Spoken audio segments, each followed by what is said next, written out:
So today I'm looking at the idea of ELLs and their relation into my own teaching practice and how essentially I want to improve not only as a teacher going forward, but as somebody who will practice these devices that we've learned in this course so far.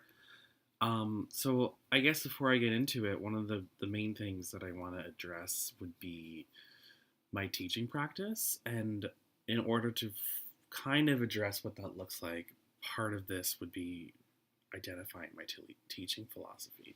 Excuse me. So I have put this into a website, and part of that website is on Weebly, and so it's just me referencing what I've written, sorry, there, and addressing, like I've said, the my philosophy on teaching. So here goes. This page is meant to cherish teaching and exemplify my teaching credo, also known as my teaching philosophy. The following is an insight into an assignment I created for principals class. Although it was generated to share my guiding thoughts on teaching, it still represents my perspective regarding teaching and its defining principles. This learning process is new and unique. For this initial experience, I've learned what I want a classroom of intermediate students to enjoy. I enjoy their yearning to learn, although some have attitudes. I still appreciate their desire to inquire, ask questions, and effectively help each other. Personally, that's what's important, learning. Learning to develop these communicative skills. This leads me into my following model and teaching philosophy. Of this program, currently, I'm exposed to a classroom with an array of diversity. Diversity is present among the students and their individual learning styles. I find it fascinating that one instructor can maintain order, respect, and relationships and authority among the myriad of personalities. This crucial teaching component extends beyond the required criteria the job demands. This expresses an interest for students and their well-being, the dedication and required criteria the job demands, and willingness are qualities I strive to obtain.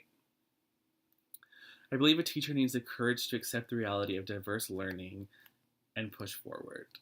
Thus, by acknowledging the different styles, a teacher is well equipped to tackle bigger challenges. Something my goal involves is developing a teaching style that incorporates a learning style using social functions.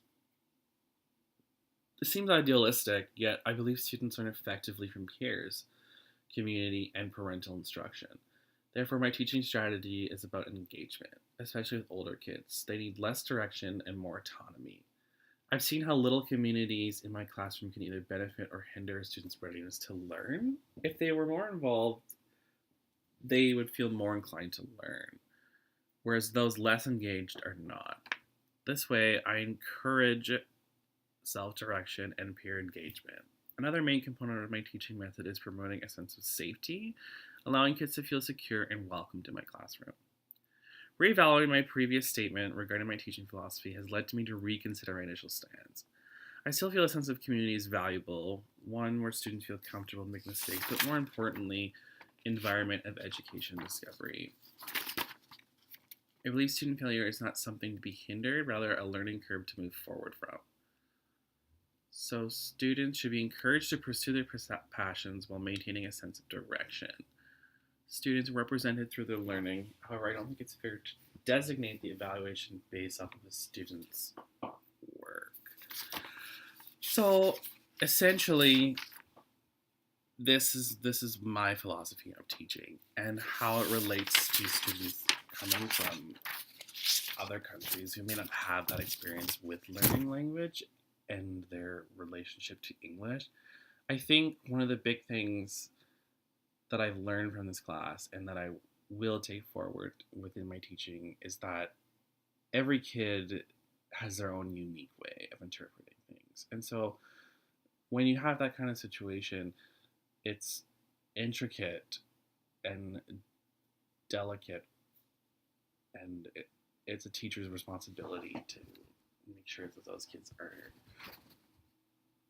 willing and have the tools necessary to complete the task at hand. So one of the big things moving forward is thinking about how adaptations are made and how they can be applied for students who need them. And I think another big thing to notice is that a lot of these devices and techniques that we've learned throughout this course can also be applied to students who have learning disabilities. It's not just about whether you know English well enough or not, but it's how, as a teacher in that position of educator, how do you utilize teaching devices to create a sense of learning and safety for students who are maybe not at the specific level that their grade requires them to be. So, really, in my mind, that becomes translated for those of ELL status in a similar manner. They're not overly comfortable with the language level of English. So as a teacher, it's more about how you implement those changes and how effective they can be. And I think that's a powerful thing to utilize for a lot of students is they see the willingness of the teacher and they feel that connection and they want you to be there, and being there is probably the biggest contribution. So that's one of the main things I've taken out of this course. Another thing is implementing those change into written language, right? And just knowing that there are a lot of resources out there and that we're lucky and fortunate to have people like Loa who accommodate for the job prospect that is teaching and that allow us to utilize those readily available devices. So ultimately, though, I think one of the biggest things that I've learned throughout this course is appreciation. I've been very humbled by this process, and it allows me to kind of not take for granted the position that we're in as teachers and move forward knowing that we have an awesome job, and I look forward to the prospect. Thank you.